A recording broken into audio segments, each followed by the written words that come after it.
Olá, este é o canal Teologia, Educação e Filosofia. Meu nome é Marcos e eu quero nesta oportunidade refletir com você num texto das Sagradas Escrituras que fica em 1 Samuel, capítulo de número 13, do verso 8 ao verso 14. E o nosso tema nesta oportunidade será um homem segundo o coração de Deus. E vamos ao texto. Eu estou usando uma Bíblia revista e corrigida. A epígrafe diz assim: Saul oferece sacrifícios e Samuel reprova-o. E esperou 7 dias até o tempo que Samuel determinara. Não vindo, porém, Samuel a Gilgal, o povo se espalhava dele. Então disse Saul: Trazei-me aqui o holocausto e ofertas pacíficas. E ofereceu o holocausto.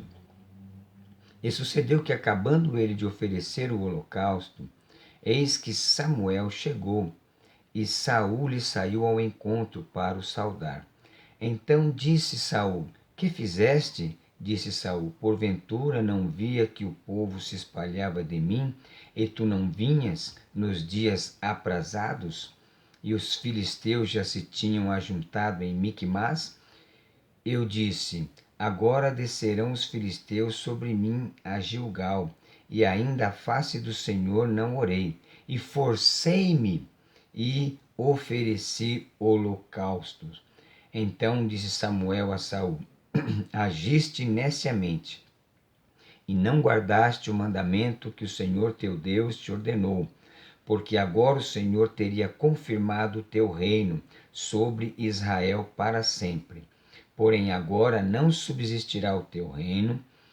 Já tem buscado o Senhor para si um homem segundo o seu coração, e já lhe tem ordenado o Senhor que sejas chefe sobre o seu povo, porquanto não guardaste o que o Senhor te ordenou.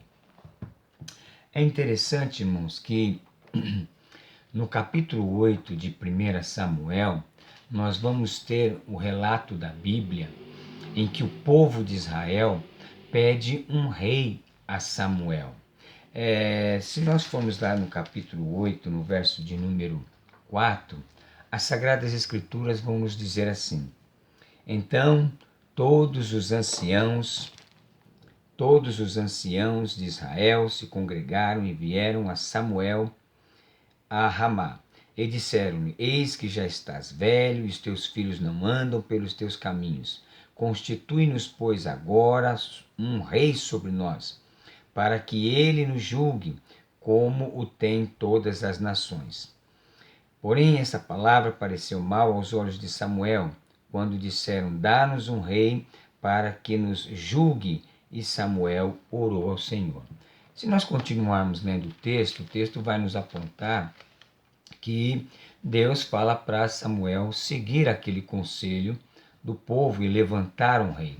Então, a partir desse texto de 1 Samuel capítulo 8, inicia-se a história da monarquia em Israel.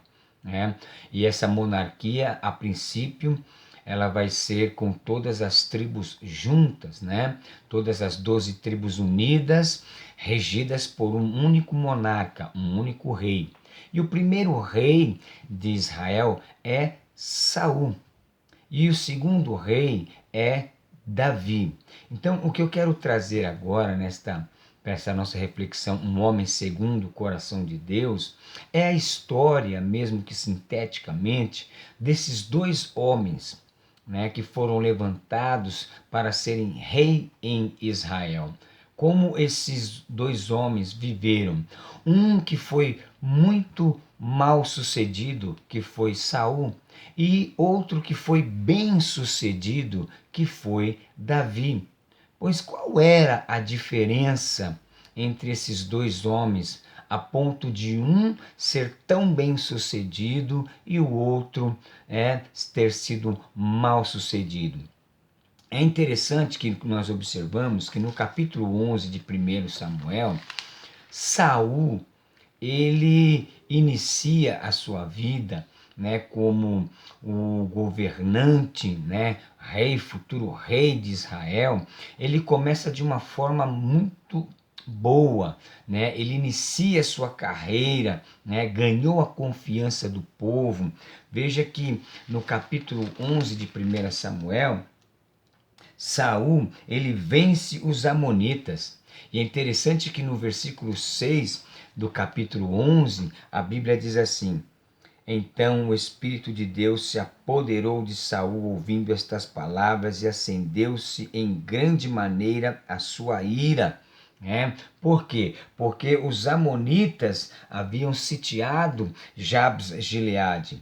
Então, quando Saul soube da afronta desses homens que fizeram contra o povo de Deus, a Bíblia diz que o Espírito de Deus tomou a Saul e Saul foi guerrear contra eles e os venceram. Tanto que no capítulo 11, no verso de número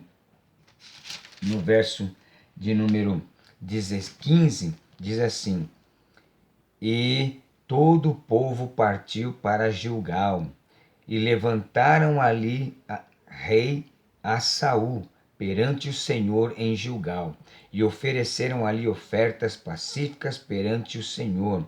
E Saul se alegrou muito, né, ali com todos os homens de Israel. Então veja que Saul, ele iniciou de uma forma muito boa, de uma forma confiante, né, obedecendo, fazendo as coisas corretamente. Mas uma coisa nós precisamos entender, irmãos: iniciar bem não é o suficiente.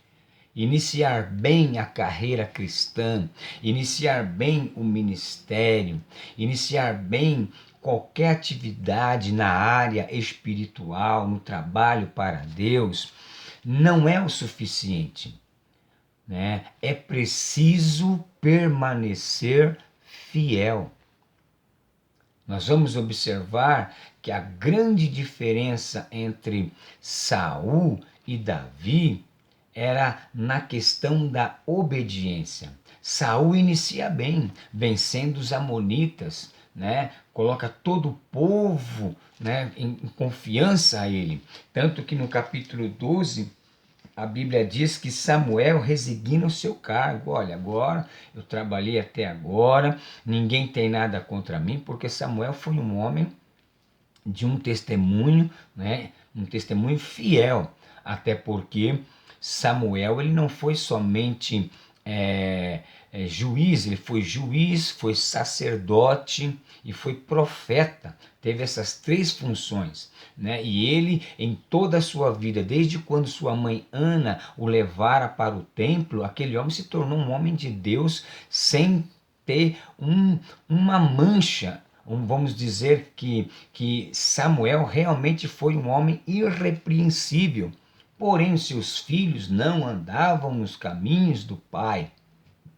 Talvez alguns possam até encontrar alguma falha na vida de Samuel nessa questão dos filhos não terem seguido os passos do pai. Mas o testemunho de Samuel foi um testemunho irrepreensível. E quando já levantam, né, a Saul para ser rei, ele resigna o seu cargo e ele fala com o povo, né, dizendo: olha, agora eu estou me desligando, agora vocês têm um chefe, né, vou continuar, né, profetizando, vou continuar orientando, mas agora vocês vão ter um rei como vocês pediram, como todas as outras nações têm. Porém, acontece a guerra entre os israelitas e os filisteus. E é interessante que Samuel e Saul combinam, marcam um dia para que eles se encontrassem, para que Samuel abençoasse o povo, porque antes de sair à guerra, né, naquele período, tinha-se o costume de fazer um sacrifício a Deus, né, para que Deus abençoasse, né, o profeta ia lá, fazia o sacrifício, porque, como eu já disse, Samuel era profeta e sacerdote, ele fazia o sacrifício, orava pelo povo, e o povo ia para a guerra com confiança, né, de que verdadeiramente Deus estaria ali ao lado deles naquela batalha. Porém, o que acontece? Neste momento, né, veja que Saul começou bem, mas quando chega neste momento, Saul comete erros gravíssimos para aquele que é um servo de Deus, para aquele que era o rei da nação, né? E essa lição é muito importante para nós também, para que nós não venhamos a errar nas mesmas coisas e para que nós venhamos a perceber mais clara e nitidamente essa diferença que havia entre Saul e Davi. Nós podemos ver que no verso 8 Deus testou a obediência de Saul na paciência. Veja que diz assim, olha, e esperou 7 dias até ao tempo que Samuel determinara, né? Que eles tinham conversado antes e tinha falado, ó, daqui 7 dias eu estarei ali para fazer o sacrifício para que vocês possam guerrear contra os filisteus. Mas aí veja bem, não vindo porém Samuel a Gilgal, o povo se espalhava dele. Veja que a primeira coisa que em Saul foi testado foi na paciência. Olha, espera 7 dias. No 7º dia eu estou chegando lá. Só que Saul, ele não teve paciência, né? E ele acaba tomando uma atitude precipitada.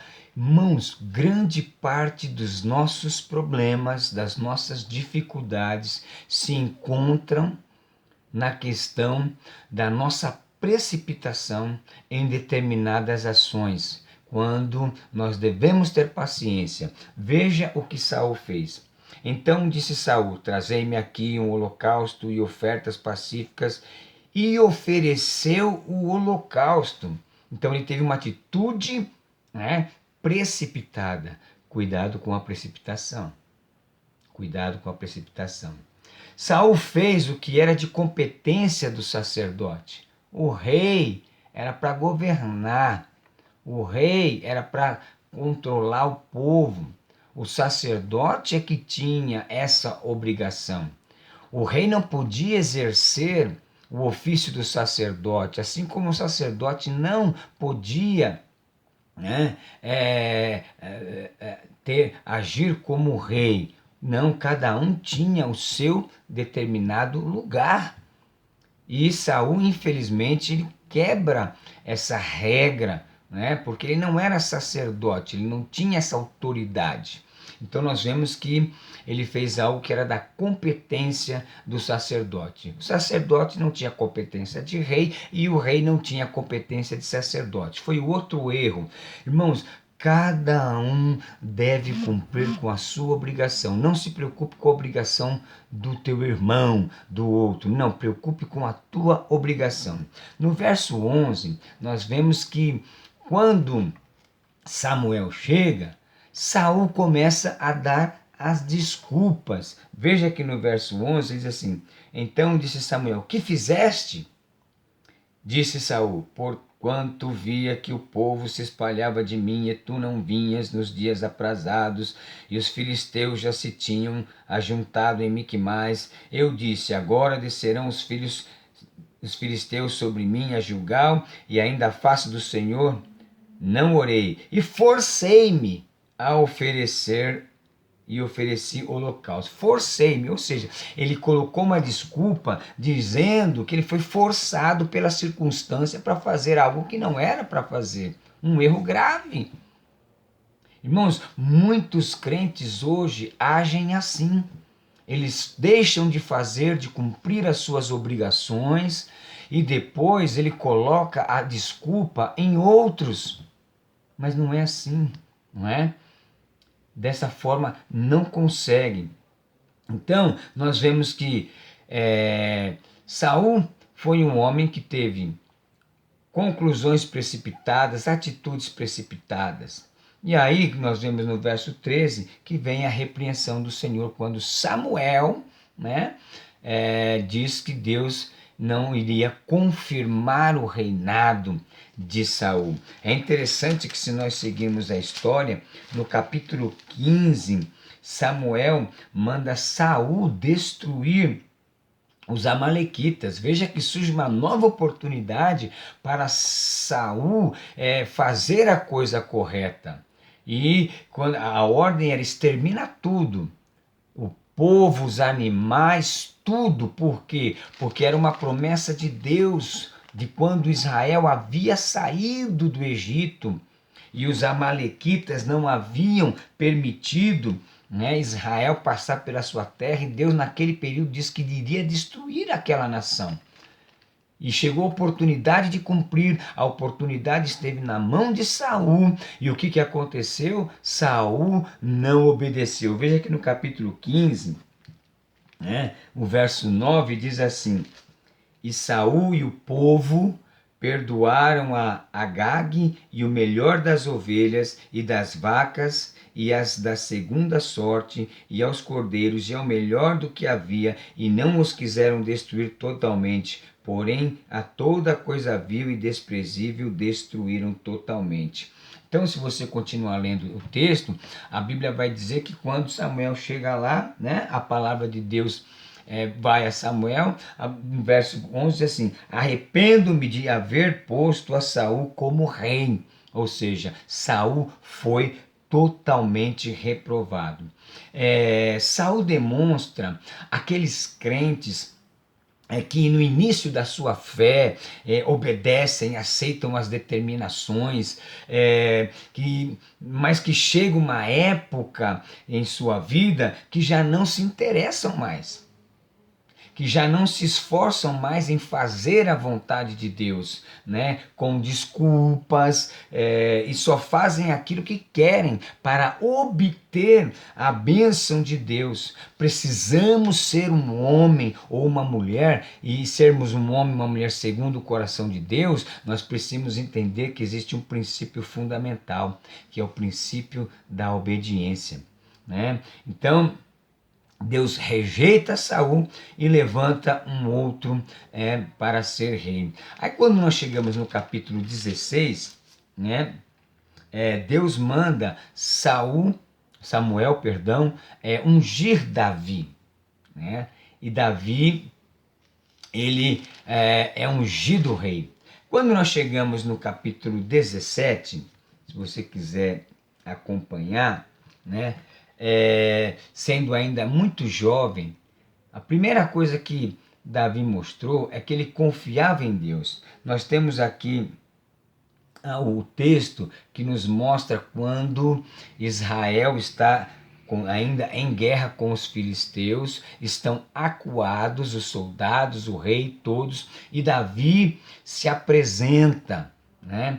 Se apresenta para enfrentar o gigante Golias. E no verso 34 do capítulo 17 diz assim, no capítulo 17, verso 34. Então disse Davi a Saul: teu servo apacentava as ovelhas de seu pai, e vinha um leão, um urso, e tomava uma ovelha do rebanho, e eu saía após ele e o feria, e a livrava da sua boca, e levantando-se contra mim, lançava-lhe mão da barba e o feria, e assim o matava. Assim feriu o teu servo o leão como o urso, assim será este incircunciso filisteu, como um deles, porquanto afrontou os exércitos dos Deus vivo. Então veja aí, versículo 37, disse mais Davi: o Senhor me livrou da mão do leão e do urso, ele me livrará da mão deste filisteu.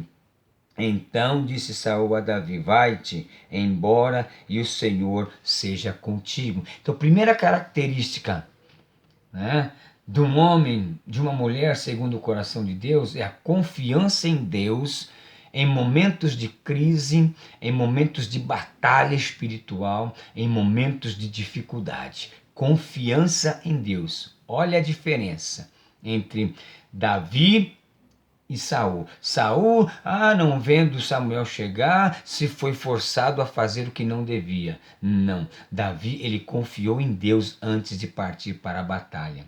Segundo, Davi buscava sempre o conselho de Deus. Veja aqui no capítulo 23, no verso 2, diz assim: e consultou Davi ao Senhor, dizendo: Irei eu e ferirei estes filisteus? E disse o Senhor a Davi: Vai e fere os filisteus e livrarás a Keila. Então veja que Davi está de novo frente a uma batalha, só que ele não sai para a batalha antes de consultar quem? Ao Senhor. E veja que no versículo de número 4, né? Davi novamente, veja só, então Davi tornou a consultar o Senhor, e o Senhor lhe respondeu e disse: Levanta-te, desce a Keila, porque te dou os filisteus na tua mão. E muitos outros textos nós observamos Davi sempre consultando ao Senhor para tomar decisões. A única vez que Davi não consultou ao Senhor, ele não se deu bem, mas Davi, ele sempre consultava ao Senhor e estava disposto a fazer aquilo que Deus mandava. Davi foi um homem que adorou a Deus, né? Ele adora a Deus, que instrui, que aponta o caminho. É interessante que Davi, ele sempre esteve em busca da direção de Deus. Uma outra característica de Davi que é interessante é que Davi também sabia reconhecer os seus erros. Nós vemos aqui no Salmo 51, um salmo que foi escrito por Davi. Veja só o que a palavra de Deus... Eu vou ler aqui apenas o versículo 4 e ao versículo 7. Veja só. Contra ti somente pequei e fiz o que os teus olhos é mal, para que sejas justificado quando falares e puro quando julgares. Eis que em iniquidade fui formado e em pecado me concebeu minha mãe. Eis que amas a verdade no íntimo e no oculto me fazes conhecer a sabedoria.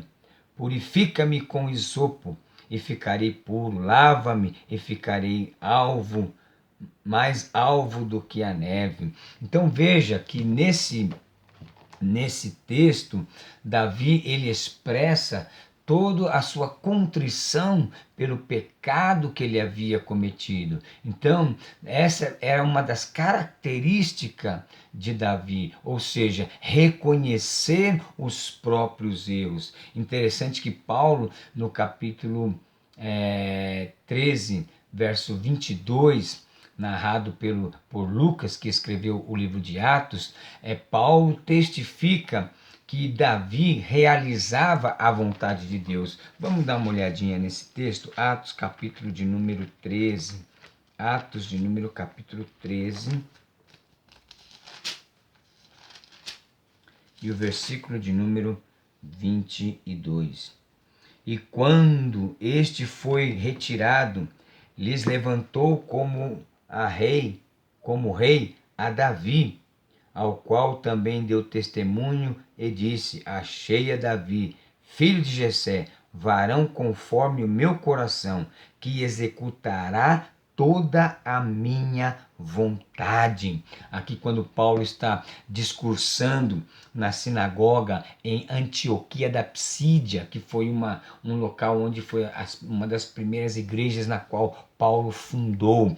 Então nós observamos esse contraste, né? Primeiro, Saul, né? Um homem que não confiou em Deus, um homem que teve atitudes precipitadas, né? Desobedeceu a Deus, né? Fez as coisas por sua própria vontade e acabou sendo totalmente rejeitado por Deus. Em contrapartida, nós olhamos para a vida desse segundo rei de Israel, Davi, um homem que confiava em Deus, um homem que buscava o conselho de Deus, um homem que adorava a Deus, porque ele escreveu aproximadamente 73 salmos, né? E é um homem que reconhecia os seus erros e se arrependia dos seus erros, né? Um homem que é testificado na Bíblia pelo próprio apóstolo Paulo como um homem que fazia a vontade de Deus. Meus queridos, que nós possamos, em pleno século 21, querer e termos o desejo também de sermos homens e mulheres segundo o coração de Deus, mas sempre entendendo e compreendendo que para sermos um homem ou uma mulher segundo o coração de Deus, nós temos que ser obediente, nós temos que ser adoradores, nós temos que buscar a vontade de Deus, nós temos que reconhecer as nossas fragilidades e nós temos que a cada dia, irmãos, estar prontos a fazer a vontade de Deus, mesmo que essa vontade não seja aquela tão esperada, mas entendendo que a vontade de Deus para a nossa vida sempre é muito melhor do que aquilo que nós queremos para nós mesmos, porque Deus, Isaías diz que os pensamentos de Deus são mais altos que os nossos pensamentos, que os caminhos de Deus são maiores que os nossos caminhos. Então, se você, meu irmão, minha irmã, quer ser um homem, uma mulher segundo o coração de Deus, guarde isto no teu coração. Seja confiante em Deus, seja cada dia mais um adorador a Deus, seja cada dia mais, ou faça cada dia mais, ou viva cada dia mais buscando a vontade de Deus, e também reconheça suas limitações e que você sempre esteja disposto a dizer sim a Deus para fazer a vontade de Deus, porque assim e somente assim nos tornaremos homens e mulheres segundo o coração de Deus. Que Deus te abençoe, que Deus te guarde, que esta palavra possa trazer um fruto para a tua alma, para a tua vida, e que Deus te abençoe e abençoe a tua família. Querido Deus e Pai, abençoe este irmão, esta irmã que está ouvindo esta palavra, que possamos nos tornar verdadeiramente homens e mulheres segundo o teu coração, para a glória do nome de Jesus, no qual pedimos e agradecemos. Amém. Deus te abençoe, se inscreva no canal, dê o seu like e até a próxima oportunidade. Deus vos abençoe.